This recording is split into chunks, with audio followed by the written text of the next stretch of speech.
Yo, Shortbox Nation, this is Botter, and I'm here to tell you right now that con season starts early this year with the return of Northeast Florida's premier anime, comic book, and sci-fi event, Collective Con. That's right, Northeast Florida's largest pop culture convention returns for its 10th year on March 8th through the 10th at the Prime Osborne Center in Jacksonville, Florida. 10 years of Collective Con, they're pulling all the stops out to make sure this is a can't-miss event. And the guest list they got going, don't even get me started on the guest list. I mean, they've got A-list celebrity guests and voice actors from some of your favorite movies, anime, and video games like Elijah Wood and Sean Ashton, Ray Park, Trisha Helfer, Ross Marquand, Max Middleman, and Bo-Katan herself will be there, Katie Sackhoff. Tell me what other convention is giving you the opportunity to meet Frodo and Sam from Lord of the Rings, Darth Maul, and One Punch Man all under the same roof.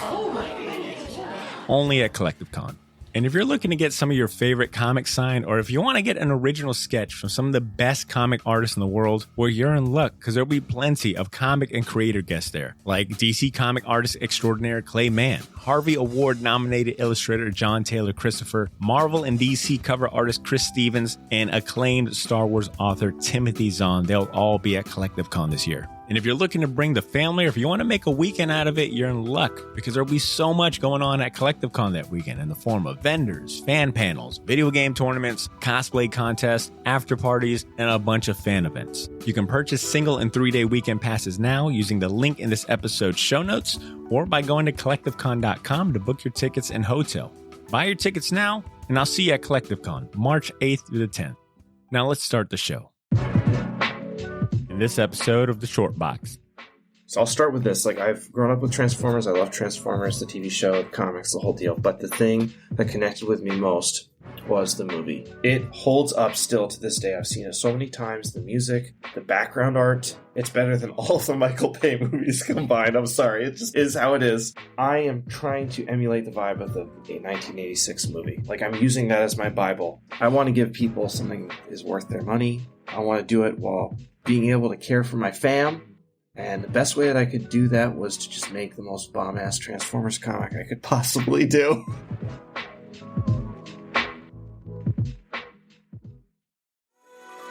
Ladies and gentlemen, I present to you the Short Box Podcast. The Short Box Podcast is recorded live from Jacksonville, Florida.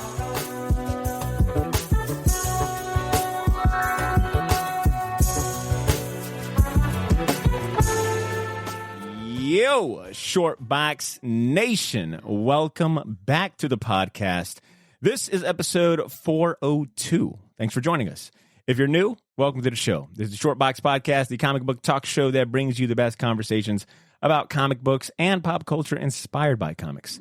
My name is Botter, and I've got my right-hand man, Triple C, Cesar Cesspool Cordero, here in the studio with me. Wait, we didn't talk about this. Yes, we did. Yes, we did. Cesspool? If you recall... Sir, don't touch my shoulder gingerly, please. What are you doing? Please don't do that. If you recall episode 400... Cesspool? Is that my name You now? dubbed yourself Cesspool. I was drunk.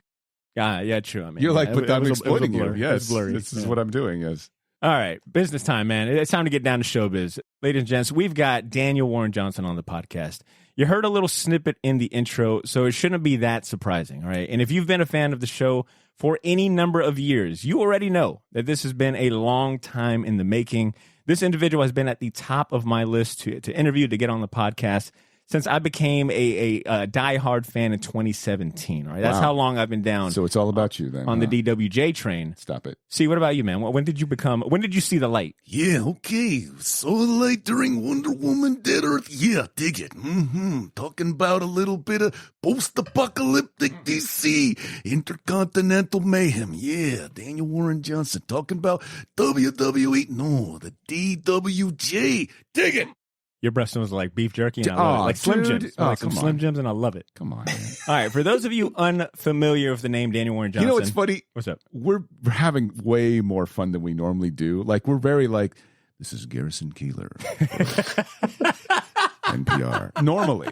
And now we're just like, give it, weenie and the butt. You know? Normally we are so much more professional than this. It's the morning zoo. We're so much more professional than this. Anyways. I know. For those of you that are unfamiliar with the name Daniel Warren Johnson, he is a comic creator in every sense of the word. He is. Because he does it all. He draws, he writes, I think he inks, he plays guitar, he's got a sweet ponytail. Freaking shredding, dude. Yeah, that too. He's contributed to comics some of its most refreshing and imaginative stories since he first came on the scene in 2012 with his first major webcomic, Space Mullet. From there, he's worked with just about every major comic publisher under the sun and has amassed a die-hard fan base throughout the years, thanks to comics like The Ghost Fleet, Extremity, Murder Falcon, Wonder Woman Dead Earth, Beta Ray Bill, Argent Star, and most recently, he netted his first Eisner Award for Best Limited Series with the phenomenal 2022 comic series, Do a Power Oh, Bomb, my God. which is a personal favorite among all of us here Absolutely. on the Short Box. Daniel is on the show today to talk about his new project for Skybound that once again finds him both writing and drawing the entire thing. But this project is much more than meets the eyes. Oh, wow. His new project. Oh, Bear with me. wow. Roll with it. Roll with it. Roll out with it, if you will. Okay. His new Okay. project centers on a few good alien robots who specialize in disguise. Man, forget all this flowery language. Daniel Warren Johnson is doing a Transformers comic. That boy good. Issue 1 comes out October 4th, and it'll serve as a part of the official launch of Skybound and Hasbro's newly minted Energon universe. Outstanding. Without further ado, Shortbox Nation, let's welcome for the first time ever Daniel Warren Johnson to the show. And the last time. Do not put that bad mojo on us. Daniel, what's up? Welcome to the show, buddy. man. Welcome. Yo, man, it's been a while since people have been talking about my ponytail. I love it. I love that out of everything we said, he's like, yeah, they got a point about the ponytail. Look, we excel at being originals.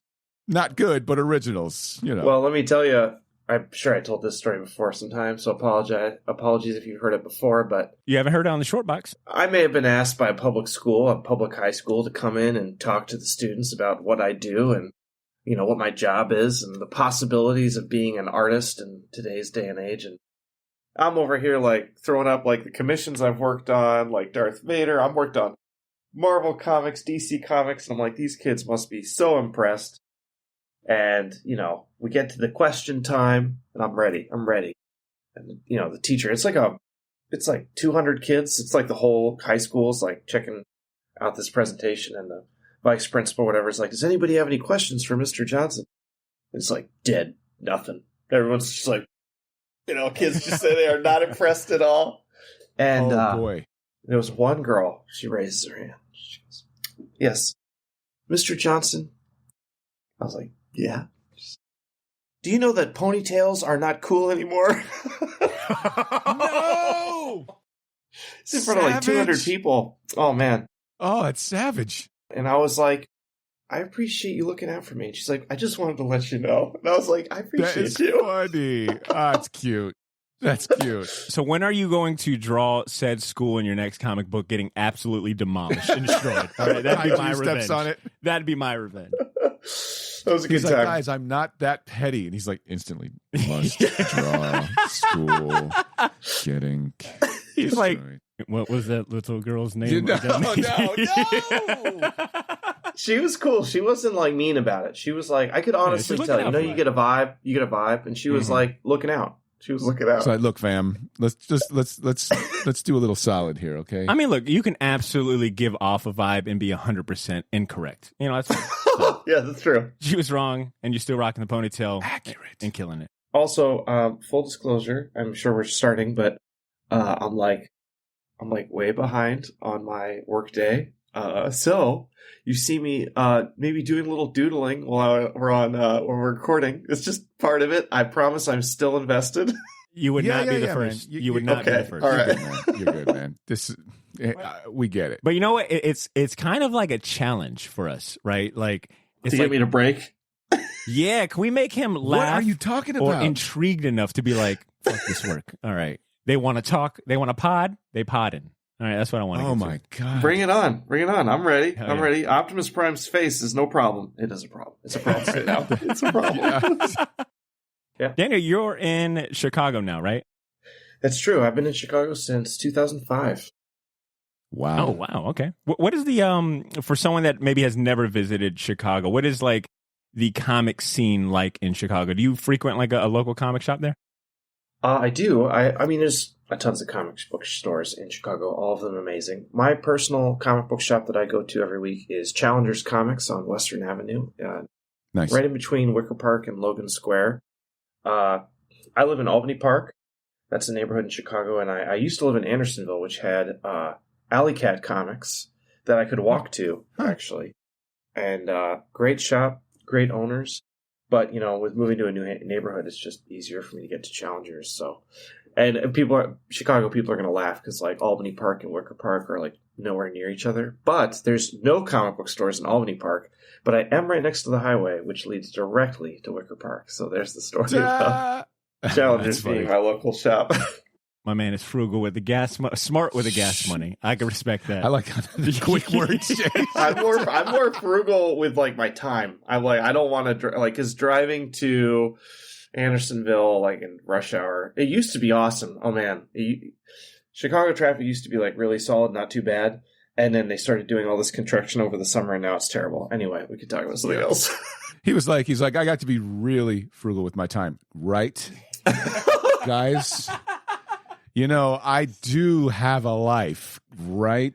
Are you able to go into a comic shop like in peace, or like do you go and it is almost guaranteed that at least one person will recognize you? I can imagine like you're probably going like you got a secret entrance or something. They close the shop down for you. No, okay. No.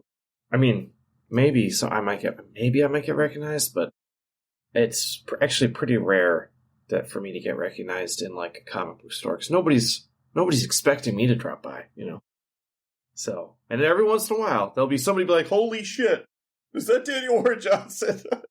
But that's like 1 out of 5 comic book stores I visit. 1 out of 5. It's like most of the time he's holding this book, staring into the middle distance. Hello, I make the things you love. Believe it or not, I don't hang out. I don't hang out next to the section with all my books next to it and just peer. You're like, you're like Wonder Woman Dead Earth is a really good comic book. What? Huh? Yeah, like just get conversations started. I really like Murder Falcon. What's really great starting conversations is when I drop my kid off to school and I have to hang around until the teacher comes out to take all the kindergartners into class. Inevitably, I'm talking to like other parents who bring their kids to school who have like real jobs. We start talking about our jobs, and then I start talking about my job, and it's like I've grown this like second head. It's like, and then I make comic books, and I pay my mortgage with them. It's like, well, what do you do? Well, I like to shape the cosmos and the mythos around the human condition, and just basically put that on paper. And by golly, I do the best I can. I do the best I can to trap the human experience with words, sometimes with pictures. Guys, I really don't like going into it. But I'm a bit of a poet, Just there's my kid. Gotta go. That's what I should say. I'd be like, I can't go into it. It's top secret. I've signed an NDA. All right, Daniel. We like to start off all of our interviews with this question here, just to get an idea of your origin story, because much like comic books, sometimes the best stories are, a start of origin story, man. Or all great superheroes have a great origin story. Sure. What was your first conscious memory of comic books? And does that memory differ from maybe the one comic or exact moment that turned you into a lifelong fan? Probably Sunday strips of some sort. Was like my first actual experience with comics. My grandmother, my grandfather had an old like collection of the old Batman comics, like the first Batman comics. Like it was like a big, thick hardcover.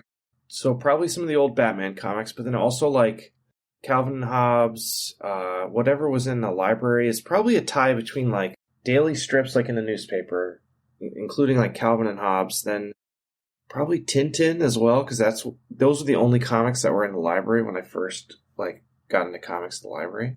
I guess Calvin and Hobbes definitely started me on my journey, so we'll just go with that. We'll go with Calvin and Hobbes. I got to tell you, man, I'm a real big Bill Watterson fan. We did a artist spotlight on him a little bit back, a few months back. Yeah. He's the GOAT as far as I'm concerned. That's kind of my first experience with comic books as well. Oh my God, that Chef's Kiss completed Bill Watterson's hardcover collection is so damn good, man. Like I think it was I talking to you. It was like this is the only place you'll see a Tyrannosaurus Rex piloting an F-15. Heck yeah, you know, and you see it every Sunday in the funnies. You know, like he I don't think he gets enough credit for going outside of influence regarding just the funnies, right? Like you would look at and you'd be like, damn, like people just second guess Bill Watterson. Like, oh, you mean the little boy peeing on insert logo here? And I'm like, he didn't give permission for that. And there's more to him. And I also feel like he's not quite in the zeitgeist in the way that, you know, traditional fame, when we talk about art and artists, like he just never was in the public spotlight. He bowed out before things got too crazy. Like when the going was amazing, it wasn't good. The going was not good. The going was amazing. And he was like, I'm done. That takes a lot of, I think the word I'm looking for is like artistic integrity. Yeah. Yeah. Chutzpah for sure. Yeah, dude. And I also really respect that too. Do you see yourself kind of living that sort of life? Like taking the Bill Watterson sort approach. Of Bill Watterson approach to it. And bye. Just being, yeah. Wait, we're like, no, after this. No, here's the funny part. If we were like this, we got it. Yeah, that'd be it. We got it. You know, the greatest Daniel Warren Johnson Nailed it, guys. Interview. Nailed it. And respect your time. I find myself, well, you know, you had this hard time. I am becoming more and more of a recluse when it comes to like talking and doing interviews and doing shows, even just because I have a family, I have 2 kids and a wife, a busy life. But you know, I don't think I could ever really fully go into the woods because I just am too outgoing, and I really do love connecting with people. So I think that's not my style. Hopefully the integrity part is my style, but the recluse part is not my style. To add to that, could you see yourself doing, let's say, like, you know, you reach the top, you decide to like gracefully bow out and pursue other, you know, I guess artistic callings. Like, could you see yourself doing maybe like what Bill Watterson did, where he really got into like watercolor and doing other art things that he found, you know, didn't have time for while he was doing Calvin and Hobbes, like his brother's albums. That's fucking great. Yeah, that's true. That's a great story. So I guess my question really boils down to, if you weren't drawing comics on a consistent basis, what else would you want to dedicate time to doing?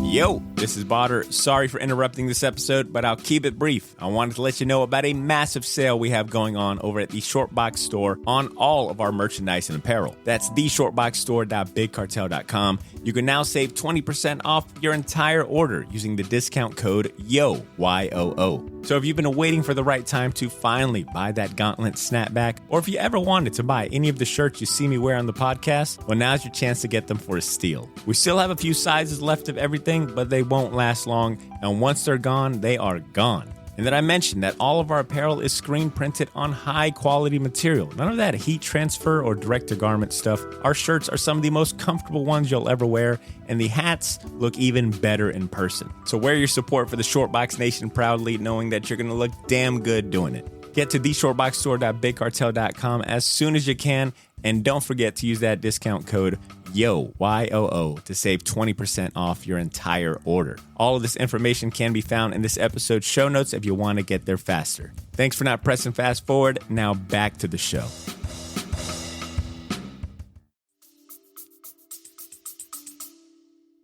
Probably, I really love plein air painting. Like, so, going out and making art that's like making art while I travel. So I have a travel sketchbook for every place that I visited in the past, since like 2017. That's cool. I visited Ireland in 2017. I have a sketchbook for that. I have 2 sketchbooks for both times that I went to Italy, 2019 and 2023. I have a sketchbook when I went to Japan. So usually I'm on the move too much with either my family or spending time with a significant other, with my wife that comes with me on these trips. But if I had a perfect world, it would be sitting down and being able to like watercolor, gouache, like a scene that I see while I'm out and about somewhere different. And I did that a little bit during the pandemic. I did some like plein air paintings of like houses around my neighborhood when things are really getting crazy in like April and May 2020. Sure. So I see myself doing that, and I would hope that, you know, the comic book creative nature, especially doing my own thing, writing and drawing, and making my own worlds, my own stories, that would translate to other mediums of creative. I don't know. I'm thinking of like video games right now, but it could be television or movies or what have you. I have worked a little bit in other realms. I worked on that Rebel Moon movie that Zack Snyder's doing. Really? Oh, did not know that.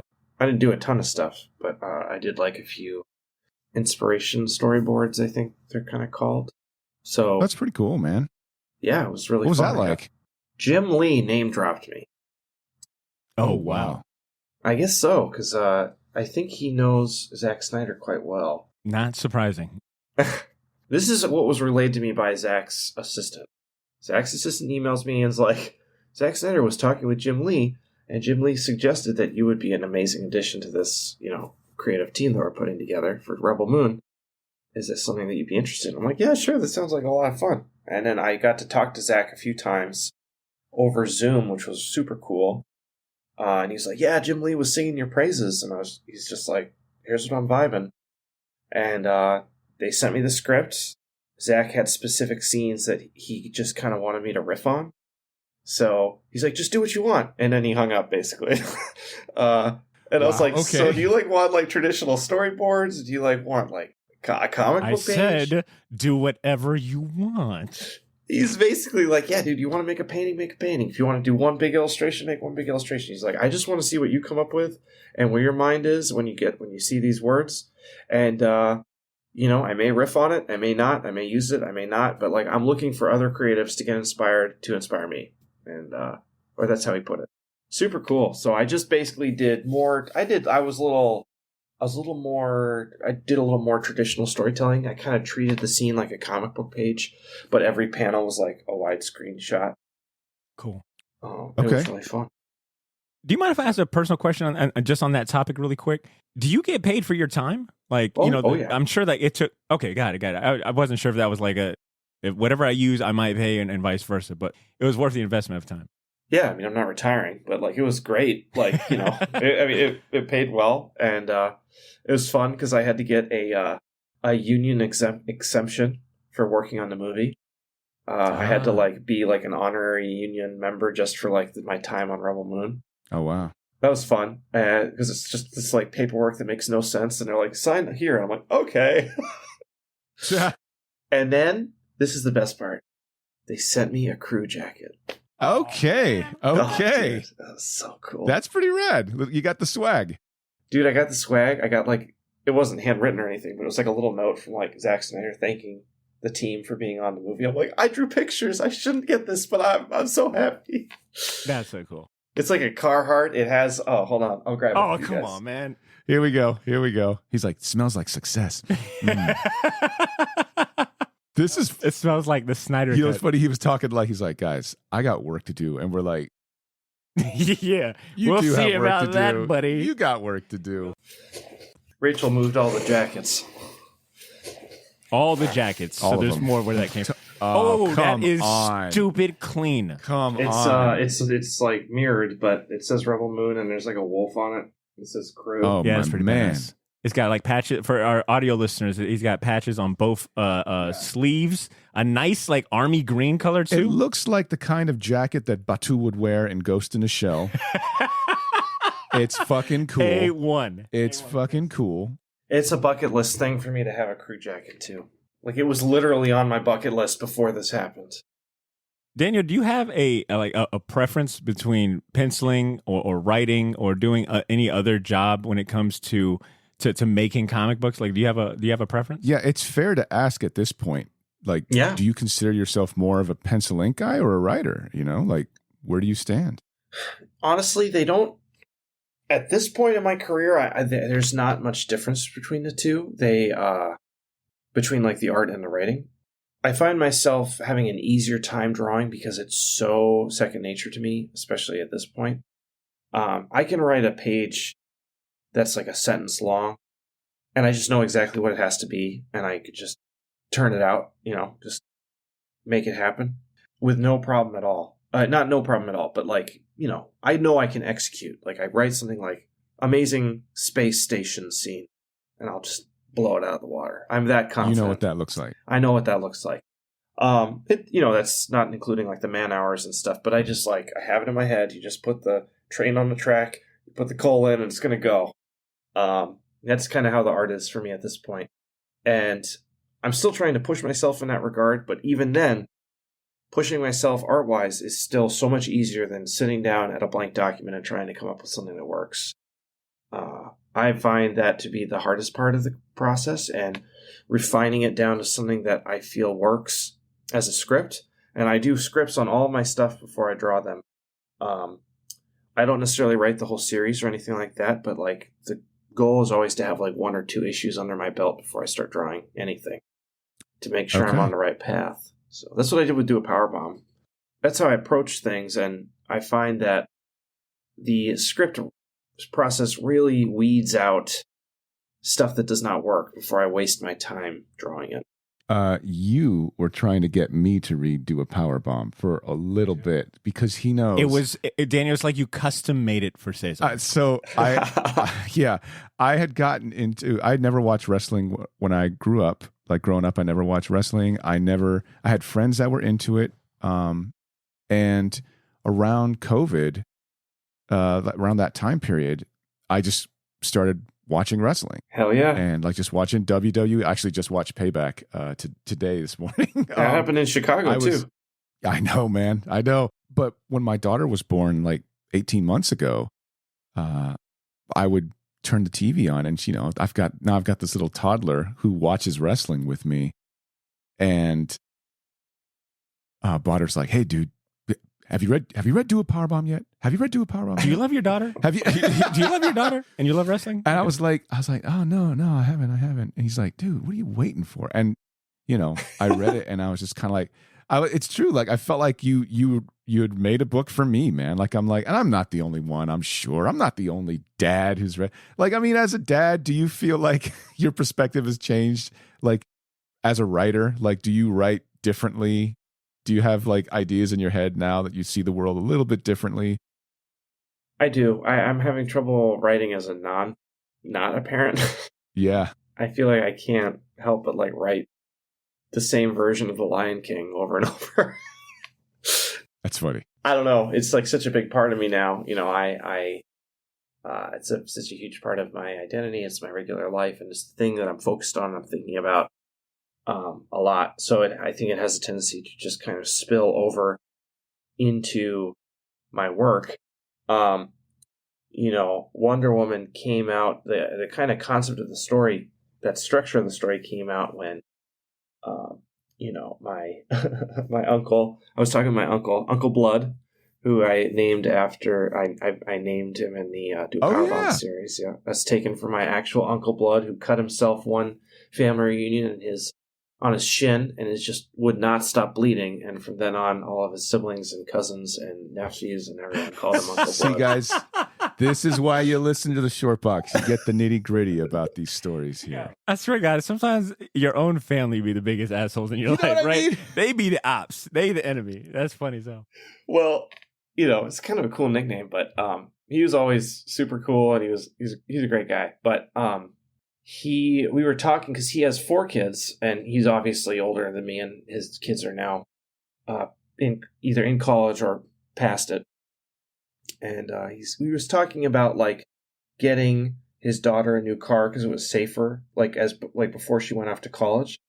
And I was like, that's cool, but like, at what point do you have to be like, at what point can you like not worry, like, or not worry, but like, at what point do you have to let go, and acknowledge that, a lot of the safety stuff and like everything that happens in the world and it's all so effed up, like you have to like release control. I mean, at some point, like you can't just hyperventilate, hyper-focus on every little detail about your kid always forever because they're going to become an adult and things are going to happen and it just sucks. And my uncle's like, you could never let go. You could never let go ever, ever, ever. And I'm like, yes, in like theory, no, you're never going to let go. But in my head, I'm like, I just don't know. And so that's kind of where that like initial, like at what point do you let go? Where it kind of got me started on thinking about Wonder Woman and our responsibility to the world and to each other, blah, blah, blah. That's kind of how that started. So anyway, but I was a parent, Fiona had been born for about a year and a half at that point. So, wait, I can't remember when. Well, Fiona was born in 2018. Sounds like a real parent. Yeah, I can't remember when I started Wonder Woman is the problem. So I don't know how old she was, but she had been born. That's the most dad thing you've said. I can relate. Yes, Daniel, we have pretty much mentioned all of like your big hitters. We've mentioned by name at least Wonder Woman. We've mentioned Murder Falcon, do a power bomb. And I was talking to C prior to us recording, and I was telling C, I was like, yo, Daniel Warren Johnson, to me, the way that comic book fans, or at least, my immediate circle, and I'm going on a ledge thinking. Do we say your full name? Is that cool? Does that make you feel weird when we say all three names? Well, this is part of the story. I'm calling him Daniel Warren, Mr. Daniel Warren Johnson. How do you feel, Mr. I don't mind, but you Warren can call me Dan if you want. Well, I was telling Cesar that the way comic book fans talk about your bodies of work, it reminds me of the way like film heads talk about Tarantino films. Oh, I'll take that compliment all day. Yeah. He's like, and actually go back to calling me Mr. Daniel Warren Johnson, please. Blotter. Yeah, so there's that, and then it also reminds me, as a big hip-hop head, the way that we talk about someone like Jay-Z's discography, where there's so many strong bodies of work that you find yourself, yes, you appreciate every single body of work for, a different reason, but you can't help but, as a fan, find yourself, when you meet other fans, talking like, all right, but which one's your favorite? Do you like Dio and Rainbow or Sabbath or just Solo? Yeah. You're like, all right, do you like Blueprint more than Reasonable Doubt or the Black Album? You know what I'm saying? And me and Steve have had these debates, and I've had these debates with other friends of what might be, objectively your best, or subjectively, personally, our favorite bodies of work. But I'm curious, coming from you, if you had to make a Mount Rushmore of all the comic book work that you've done, and you only had to choose 4. I know that's like, asking you to choose your kids, but I'm putting you on the spot here. If you had to make a Mount Rushmore of the best Daniel Warren Johnson comic books, or comic books that best represent you as an artist, as a person, what would make that list? Well, I don't know. I feel like Mount Rushmore would probably be the big 4. The 4 latest ones: Do a Power Bomb, Beta Ray Bill, Wonder Woman, and Murder Falcon. Probably my 4 most recent ones. If I had to pick one, Do a Power Bomb, hands down. Not even close. I don't have to think about it. I just stuck the landing so well on that one. I don't know how I'm really going to top that. No pun intended. Yeah. That's a good springboard to another question I asked, because I was listening to your interview with David Harper on Off Panel, which was a fantastic interview. David Harper is great at what he does. Yeah. And you said something about, you actually echoed what you just said. You mentioned, you felt that you nailed the landing with, I believe you said Murder Falcon and Do a Power Bomb. And that got me thinking, how do you define success in comics? Like, how do you measure that? Like, what is your personal goal anytime that you put out a comic book? For me, I can only speak for me. I'm not speaking for anybody else. Yeah, fair enough. Sure. It's making the cheddar. No. Oh, my God.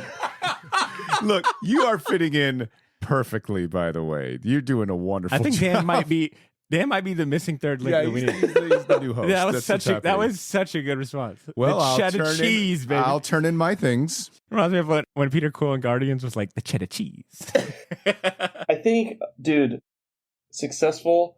For me, it's being successful in comics is making something that I can really be proud of, honestly. I mean, because at the end of the day, when I started making comics, it was really with Space Mullet, and I was just trying to make something that I felt could stand up to whatever else might be out there, and trying to do myself justice and try to figure out how to actually make all this stuff, which is no easy thing. And, I didn't make any money with Space Mullet at all. Until Dark Horse put it out, and I made maybe $2,000. Almost nothing. And relative to the amount of time I put into it. But I mean, at the time, I still am in this kind of like, you know, fatherly way. I think love Space Mullet, and I'm still proud of it. But it was a success for me, I believe, because I really was just trying to make something that I felt was special and that I put my everything into. So I think that's what success looks like primarily. And then honestly, like at this point, because comics are my bread and butter, it's like how I make the mortgage payments. It is a little bit of cheddar talk, you know, like it's that's real. I make decisions creatively sometimes based on what I think is going to sell and where the market's at and how healthy it is. And that's why it was such a I felt it was a big risk to do a powerbomb, because it was a wrestling book, which is not traditionally well received in the direct market, you know, which is kind of what my playground. Yeah, so it was a bit of a leap. It was a leap. And there's sometimes, you know, you feel like, hey, this project that I got right now, I'm playing the hits, you know, and I'm like I'm not catering to anybody, but it's just like what I'm vibing, and that's what I'm going to go for. And it just happens to be kind of in that cultural, you know, downriver kind of vibe. You know, you throw the boat in the thing and it's going to go.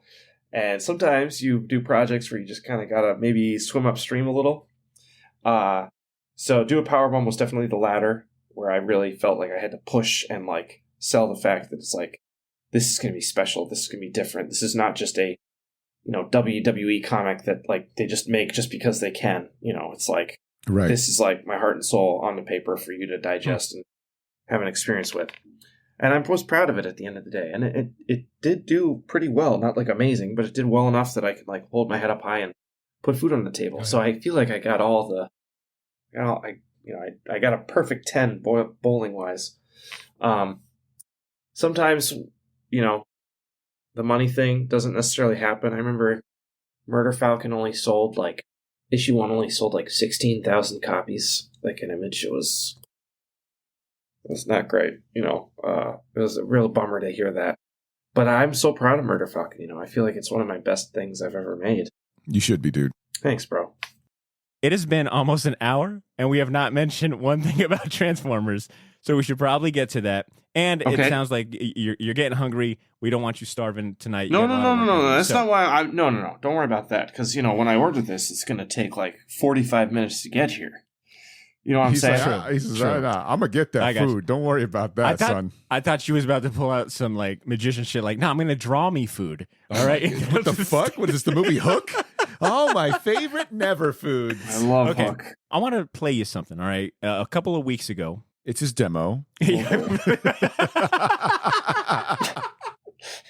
yo, my man, can you pass this along for me? Yeah, that's funny. That is hilarious. Okay. They had a couple of weeks ago, we had one of your collaborators on the show. Okay. Juan Gideon. You may know him. Yep. Co-wrote Jurassic League with you, did a majority of the artwork, had him on the podcast, had a fantastic conversation.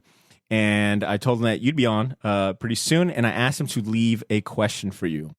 And I want to play that for you, all right? All right, do it up. Here we go.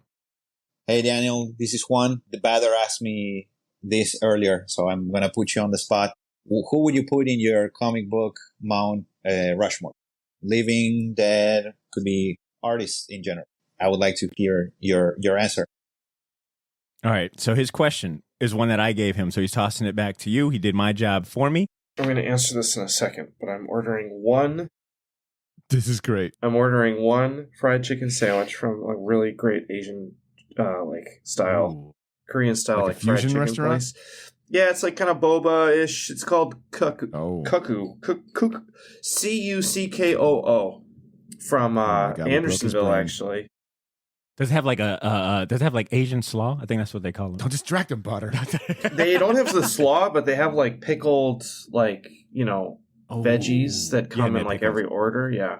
And they do kind of like Korean style fried wings, but it's a little bit of everything. But there's also some Japanese stuff in there too. Okay. Subtotal $13.98. Delivery fee $1.99, whatever. Fees and estimated tax $4.50.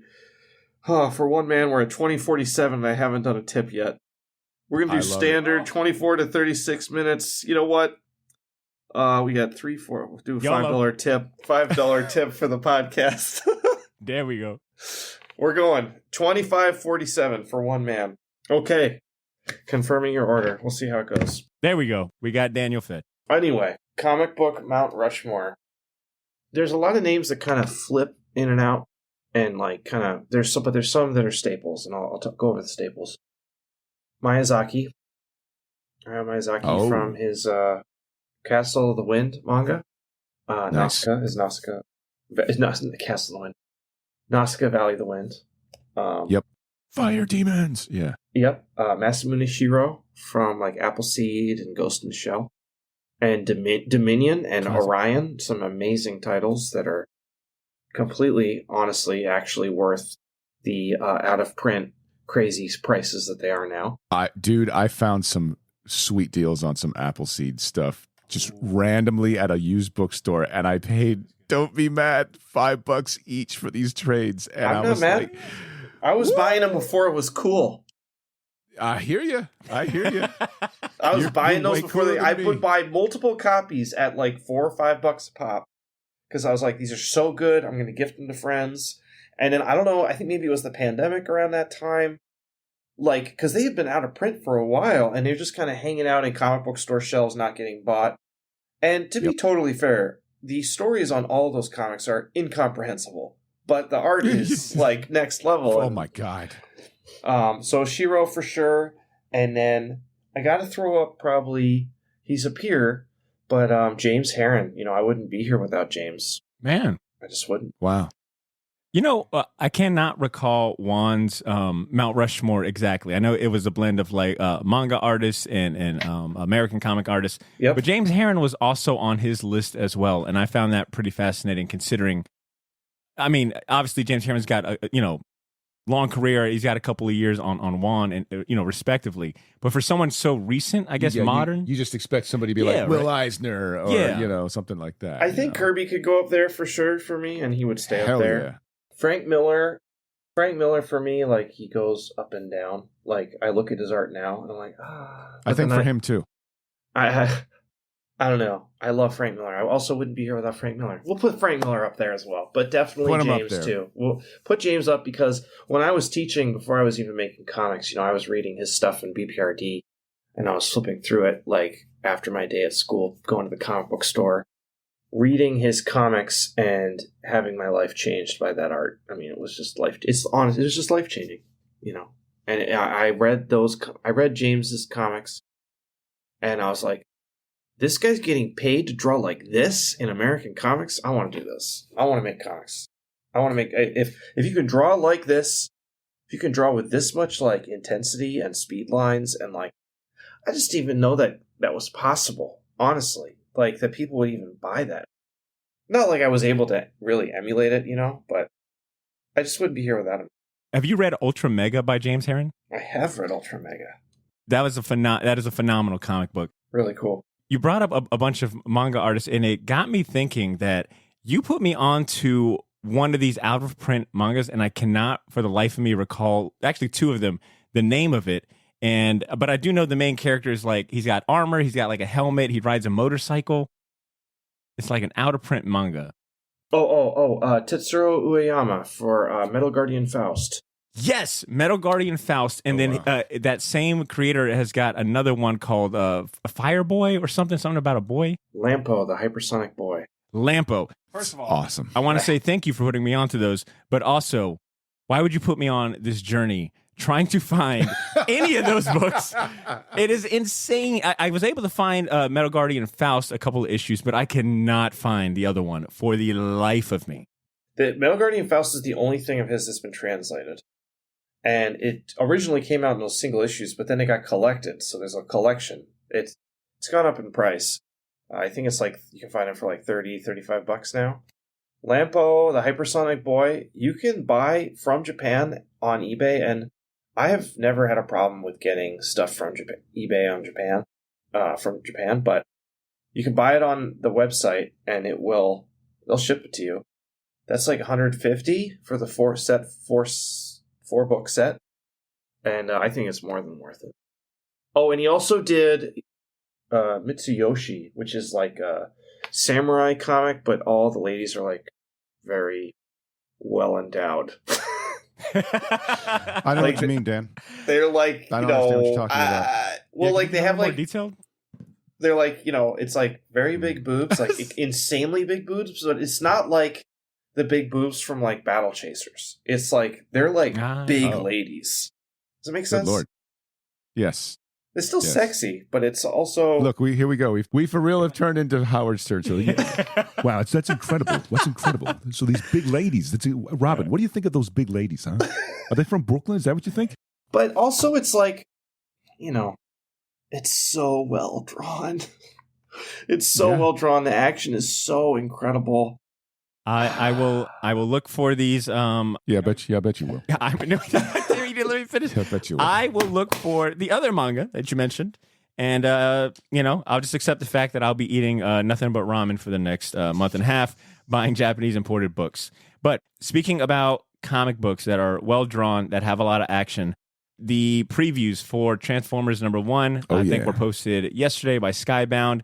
They look amazing. I think it's only gotten everyone even more hype about the upcoming comic book. And I want to get to talking about Transformers #1. I think this is how we'll go ahead and wrap up the show. Talk about bearing the lead, by the way. No, dude, we're not bearing the lead. Everybody knows about Transformers now, so might as well talk about it last. That is true. But, we're going to tackle it a little different, because everyone's got access to the same solicitation, the same previews. But what they don't got access to is a very talented Stop. I think I know what you're going to do. I don't like this. Right? I don't like this at all. And what I'm going to do is I'm going to have Cesar. I don't like this. I'm going to have Cesar read the solicitation for Transformers #1. You son of a bitch. Do it, voice boy. No, I don't want to. I want to hear it now. It's been hyped up. Now you got to do it. Oh, Prepare God. yourself. It's not all right. All right. Don't mess up. You need some water? Yeah, maybe give me some a little water. Let's see if I can do this. I, Optimus Prime, was supposed to have led the Autobots to victory. Instead, the fate of Cybertron is unknown. My allies have crash-landed, far from home alongside my enemies, the Decepticons. As these titanic forces renew their war on Earth, one thing is immediately clear. The planet will never be the same. New alliances are struck. Battle lines are redrawn, and humanity's only hope for survival is I, Optimus Prime from Cybertron. Come on. That's talent.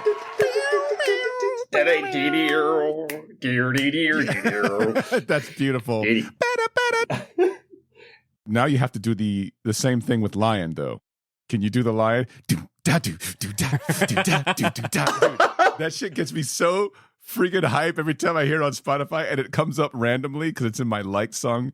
What about People who ride with me in my car? Oh my god! Autobot Decepticon battle. Mr.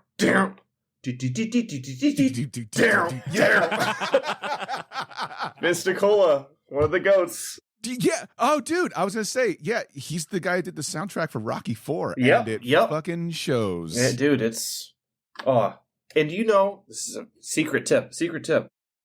Here we go. He has a separate record that's all of the instrumentals of Transformers the movie. It's separate from the Transformers soundtrack of the 86 film. Where the soundtrack has a few of Vince's cuts, like Autobot Decepticon Battle, Death of Optimus Prime, I think there might be one more. And the rest are like those 80s, instruments of destruction, that kind of vibe, He has a record that you can't get on streaming, but you can buy the record like on Apple, like if you buy the actual record. Thank you. And it's great. It's there's no singing or anything. It's just like that kind of vibe, like all of the background stuff that he did for the whole film. It's like the actual score.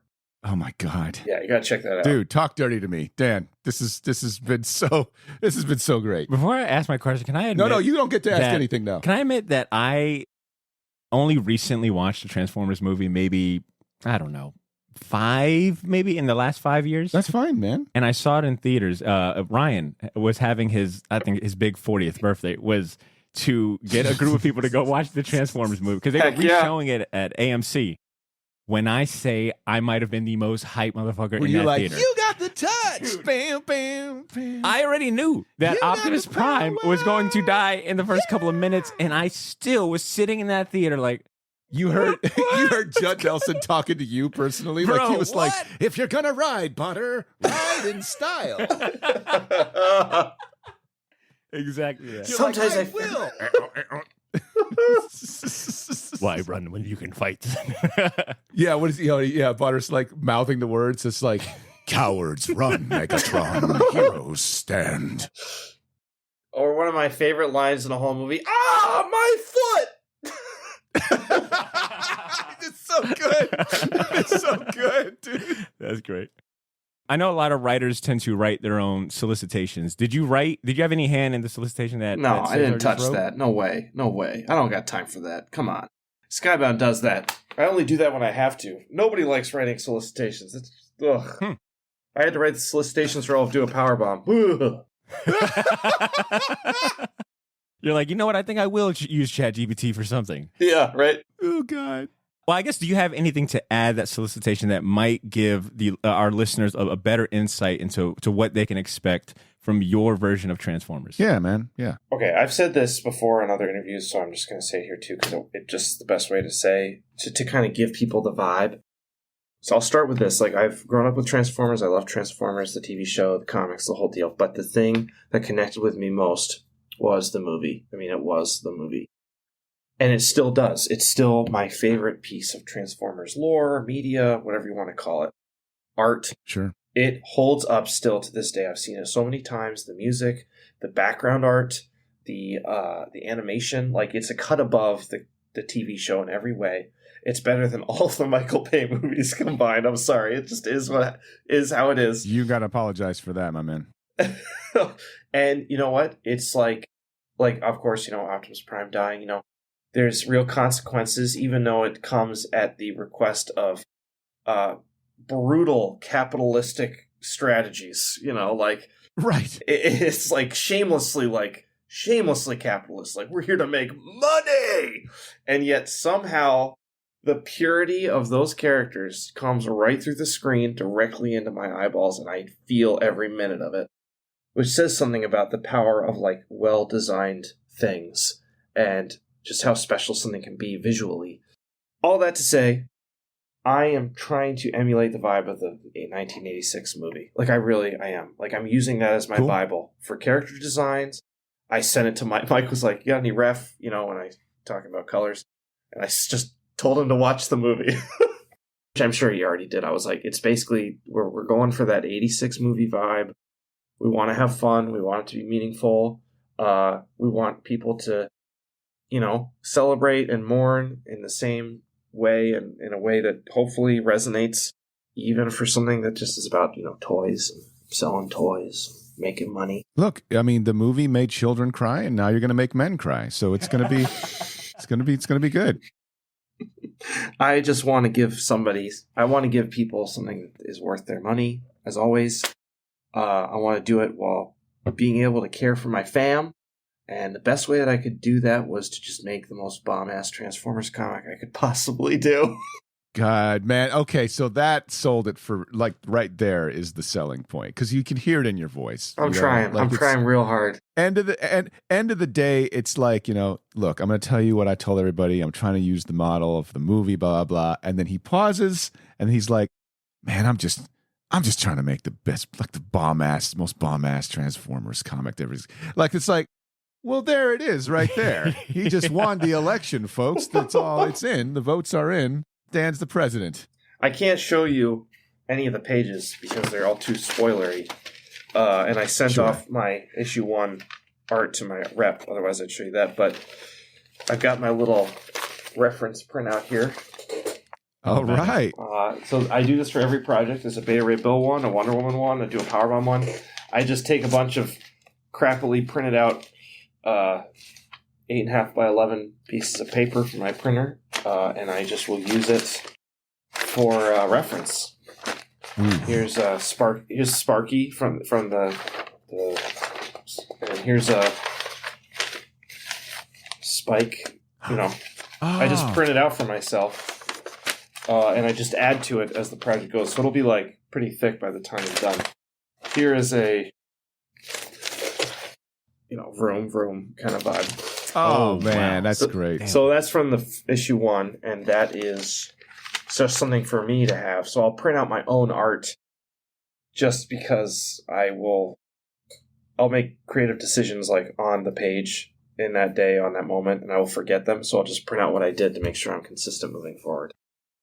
You brought up Mike Spicer, the colorist that you've been working with, pretty tight for ever since Extremity. From Extremity, Murder Falcon, Wonder Woman, Beta Ray Bill, Do a Powerbomb, and now Transformers. I had a chance to meet him at a convention here in Jacksonville a couple of months ago, and he was so humble, so very nice, very soft-spoken, and he had he had Murder Falcon, he had all these books around him, and the only thing I could, muster up to ask him was like, what does it feel like getting some of these pages from Daniel? And dude, the look he gave me, he was like, bro, it's Daniel Warren Johnson. You've seen what's in it. And he grabbed Murder Falcon and he just flipped it to a random page. He was like, I mean, look at it, man. I thought that was some of the funniest shit ever. Heck yeah. I guess from your perspective, what's it like working with Mike and how have you guys... What's that relationship look like when you guys go to work? Like you just mentioned nonchalantly, like I talk with Mike or whatever. Like, do you guys... I mean, you've worked together on so many projects. Is it to the point now where we're like, all right, buddy, you ready to ride out into the sunset one more time? It is a lot like that, actually. It's we actually never talked even on the phone or anything until the pandemic happened. Oh, wow. When we were I think we had to talk about some logistical thing or something, but we worked so well just over email communication. We just never had a reason to talk. We've never... Go ahead. How'd you find him? I'm sorry to interrupt. How'd you find him? No, you're fine. When I was working on Extremity, we had a colorist in place already that had colored all of issue 1, which we really dug. But then the deadline came and went for the colors to be turned in for issue 2, and they just ghosted us, Oh, wow. I think they just had a lot of projects to do or what have you. So it got to the point where they just wouldn't answer emails. So we were like, okay, we just have to let them go, and we got to look for a different colorist. And Mike was a suggestion to me by my friend Brian Level, who also works in comics. And he was working on some Boom stuff at the time, Mike was. And we reached out and we were like, hey, here's like 2 pages. Just give a crack at them, see how we feel. And I saw those 2 pages and I was like, this looks really good. Let's go for it. And he recolored all of issue 1, and I thought it looked fantastic. Like, I thought it looked so good. I was so happy. I was more happy with Mike's colors than the previous colorist, actually. It just seemed to fit my style so well. And, I just, from then on, it's been, like, not even a consideration of anybody else. It's always been Mike. Always. It's an absolute pleasure to have him on projects. He's so easy to work with. Our communication, like at the beginning of the story, like I sent Mike. What did I send Mike? When we were working on Murder Falcon, I sent him a few screenshots of like Street Fighter, Marvel versus Capcom. Sorry, and I was like, I want it to look like this. And he's like, okay, I got you, and he killed it. And that was basically the only back and forth as far as like vibes or like reference we ever had. I will usually do a quick watercolor study of like my own characters and what I kind of want them to look like. And Mike will take that and run with it. Sometimes he'll make little changes. Sometimes he'll keep it the same. And there have been maybe 5 times. This is very rare. Like 99% of the time I get stuff and I'm like, this is awesome. And the only thing that I might have notes on is like, oh, that sword's supposed to be red or whatever, right? Like storytelling stuff. Other than that, every time he kicks it out of the park, every single time he kills it. And then there's been a few times where like I just haven't liked the way a panel looks. And I'm like, Mike, I don't know why I don't like this. But I can't I honestly I cannot place my finger on it. And he's like, I got you. And he like fiddles with it. I'm like, no, I like it.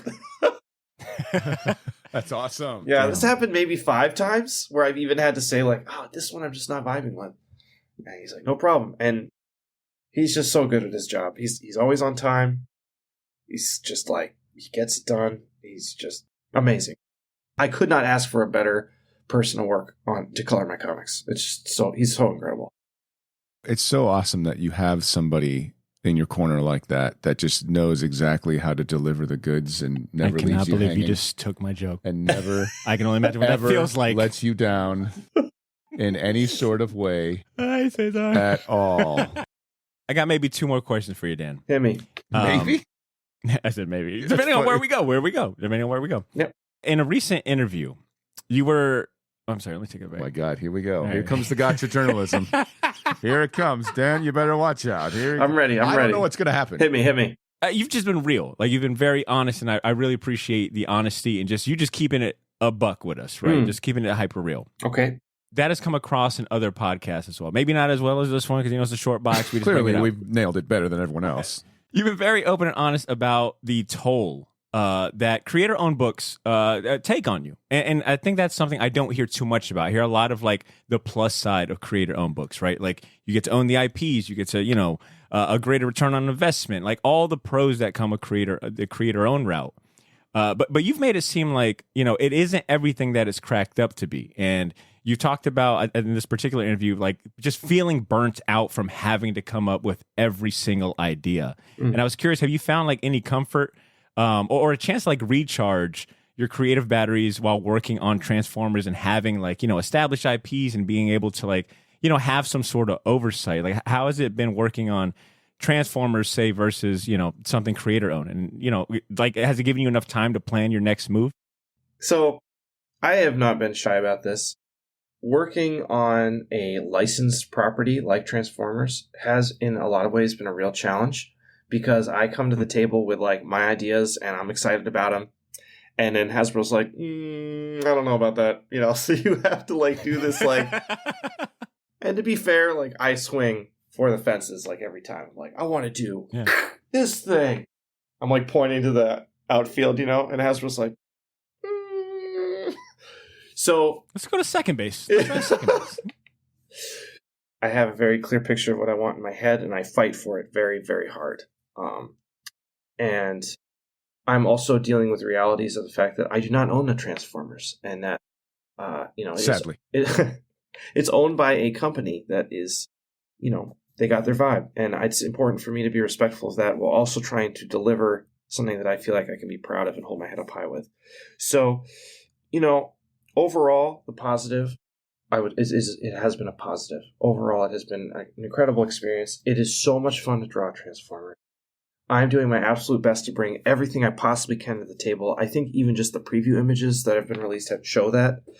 But at the same time, because of that, because of the kind of reining in of what I just have to do, just because it is a gig, it's not like a creator-owned thing, it's made me take that energy and start having to channel it back into my own intellectual property, my own stories. Because, I am the kind of person, for whatever reason, I need a fire lit under my butt to get things done a lot of the time. I don't know what it is. A lot of times I need some sort of other force to kind of get me into gear. Maybe it means I'm a lazy person. I'm not sure. But after Do a Powerbomb, I sat down and I was like, I'm going to write my next comic book now. And I didn't have time to write anything because the ideas had not gestated enough during Do a Powerbomb. I was really tired. And for whatever reason, like, I was able to crank out like 3 or 4 issues of script of Do a Powerbomb before I finished art on Bay Ray Bill. So I was like really ready to go. And Do a Powerbomb, all creator-owned books, especially an Image, you're doing it all yourself. And you're doing marketing, you're doing like emails, you're doing podcasts, and you're talking with shops, and you're doing creative, doing like exclusive covers, and you're trying to hustle. You're playing the game. You're always going all the time. Let's go. And then when you're finished with the final issue, you're just like, and I had no juice for another creator-owned book in me. I would sit down to write, and I just couldn't write. I just couldn't get my brain to activate. I was too tired, and I kind of wanted somebody to tell me what to do. I kind of wanted like a job. And it was actually just kind of perfect that Transformers came along, because Transformers is that job, like that thing where it inherently requires a little bit of distance from me because I can't do it exactly the way I want. I don't think that makes it by any means like an inferior story or product, what have you. It's just a different vibe and it's a different way of working. And because I am a little bit farther removed from it, I'm able to take some of that energy and that passion, like I said before, transfer it into something new that is my own, that I'm really excited about. It'll be the next thing that I work on, I'm pretty sure. I'm like 90% sure. And, I don't think I really would have been able to do it without, working on something different. I wish I could be that guy. I think like Rick Remender's like this. Create your own. Like, I really admire him for being able to just pump out idea after idea, character after character after character, continually. Bam, bam, bam. I'm not that guy. I'm just not. I never will be. I need a back and forth, I think. I need to have a kind of sway. Otherwise, the ideas in my mind will not be formed well enough for me to make something that I can be really proud of. It really does take a lot of fermenting. I'm like soy sauce. It takes a long time before I start leaking. That was a really good answer. I appreciate the insight. No worries. It's great, dude. Yeah. Can you share any ideas that were rejected by Hasbro? Oh, wow. That you pitched that were pretty, you said that you were aiming for, the outfields every single time. And it sounds like you would always kind of get back in the middle. But was there any one idea that you can share that was shot down? It's like Unicron in a black metal band. Just huffing and breathing heavily. So Orson Welles can't deliver dialogue. You're like Matt Black, Optimus Prime. I'm honestly trying to think of something specifically that they have said no to, and now I'm having trouble coming up with something on the spot. Let's see. Hold on. Well, you know what? So I honestly, this is no BS answer. I could answer your question, but I'd be getting into spoiler territory if I said it, because it's like, Hasbro may say you can't do that, but you can't do it that way. You can make, and then it's kind of up to me to kind of backdoor it and try and figure out a way where we can all be happy. And it's kind of it's a kind of after I get over my frustration, it's a nice creative exercise and a good way to kind of flex and train the creative muscles to kind of work on the fly and find other solutions that still work and are still, awesome. Right. All that to say, though, I've been dancing and stuff, and I don't want to really. If I tell you something, it's going to give you the vibe, and then it'll kind of ruin the story a little bit. So I'm going to hesitate. Sure. And maybe you have me on in a year or so, and I'll tell you more about that. All right. I like it. I was going to shamelessly just ask he wants to come back for a first time ever. That's the short box exclusive. We got it recorded. He said it. The short box exclusive is a guest asking to come back willingly. Oh, you know what? I won't tell you what they tell me not to do story-wise, but I will tell you something they're very concerned about. Hasbro is very concerned that the hands look too human. My robot hands look too human, so I keep having to adjust the hands, especially on the covers. That's great. So, yeah. So now, they'll... Can you make the hands look less rounded? They are robots in disguise, after all, Daniel. Thank you. I just Thank you, draw Daniel. the Transformers like they were in the Marvel comics, which the little rings, and then this is how I roll. Yeah. I don't do little. So every once in a while, Mike Spicer, a champ, Hasbro will be like, "Hey, these are looking a little too human," and then Mike's like, "I'll go in and add some more white highlights to make it really look metal." That's great. Talk about teamwork. How about we give something to the listeners, and we'll call it a day here. Okay. Dan, what practical piece of advice would you give to an aspiring comic creator that's listening right now, based on something you wish someone would have told you as you were breaking in the industry? It's like, don't grow a ponytail. Oh, a T-square. This is a T-square that's tiny. It's a tiny T-square. It is 12 inches long, and it hooks onto paper rather than like it like hooks onto paper rather than the side of your table. I used to use the big T-squares that will hook onto the side of the table. Never again. Just takes too long. Game changer like that? Yeah, I got my iPad here, you know, like so here, there, I'm locked in, right? It's like Get out of here! Look straight. at that. Are you using Procreate? I was using Procreate, yes. But it's only like sometimes when I pencil for covers and stuff, or if I really need to get something done. Okay, I gotta ask. Does Hasbro send you stuff? Do they send you like toys and stuff? Like if you ask for reference? We're working on getting a free Hiss tank. This is the goal. I was like, I'm making a bomb-ass Transformers comic for you. Can you send me a Hiss tank? Oh my god. There we go. Actually, this poor guy, his name's Michael. He's awesome. He is the contact guy for the comics and side of things for Hasbro. He puts up with my BS. Thank you, Michael. But the first thing I did when I met him, I was like, hi, nice to meet you. What's a guy got to do to get a Hiss tank around here? And he was like, we'll see what we can do. Yeah, he just looks at you and he's like, retreat! He's a good sport. That's awesome. It's like, yeah, Dan, we have some issues. Oh, yeah, what's going on? Well, so far you've asked for the Premier Wheelie figure, the Premier RC figure. You've asked for Starscream, Soundwave. I don't understand. I thought you already had reference for this. Yeah, I do.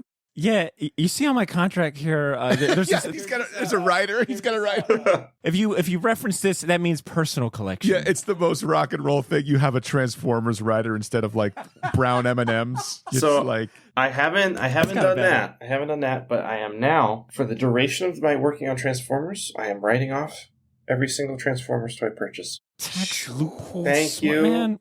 Federal government. Oh, my food's almost here. I'm out. Dan, this has been fantastic. We will definitely take you up on a part 2. You're welcome anytime. Yeah. Come back anytime, man. We're gonna have links to your socials, to your website, as well as the preview of Transformers #1 that'll be in shop October 4th. But do you have anything else you wanna plug or say to the listeners before you leave? Subscribe to my YouTube channel. Getting subscribers on YouTube is insane. It's so hard. It's difficult as hell. I promised my viewers on my live stream. I go live every Friday with D-Dubs it's called. It's really fun, chill. I just draw. You just kind of hang out. There's no super chats. I don't answer a ton of questions. I just kind of do what I'm working on that day and people hang out. That's every Friday around 5 o'clock Central Time. But yeah, I've promised people on the live stream, like I'll never ask people to subscribe, but I'm not on my YouTube channel right now. So subscribe to me. Just look up my name on YouTube. Yeah. You'll find me. I love it.